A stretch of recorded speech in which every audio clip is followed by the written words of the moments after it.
Hello friends, welcome to my YouTube channel China's কিচেনে সকলকে স্বাগত জানাই। আজকের রেসিপি হলো পটল পোস্ত। পটলগুলোকে ভালো করে কেটে নিয়েছি। তারপর 1 চামচ নুন, 1 চামচ হলুদ, 1 চামচ সরষের তেল দিয়ে পটলগুলোকে ভালো করে মাখিয়ে আধ ঘন্টা মতন ঢেকে রাখবো। এরপর কড়াইটা বসিয়ে দিলাম। কড়াইতে পরিমাণ মতন সরষের তেল, 1 চামচ কালো জিরা, 2টো শুকনো লঙ্কা দিয়ে দিলাম। এরপর এটাকে ভালো করে ভেজে নেব। তারপর কেটে রাখা পটলগুলো তেলের মধ্যে দিয়ে দিলাম। পটলগুলোকে ভালো করে ভাজতে হবে। নিরামিষের দিনে তোমরা রেসিপিটা রান্না করে দেখতেই পারো।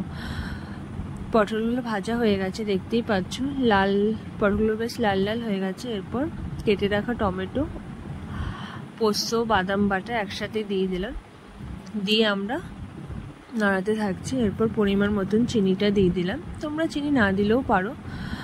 এরপর আমাদের পটল পোস্ত রেডি হয়ে গেছে। এটা ভালো লাগলে অবশ্যই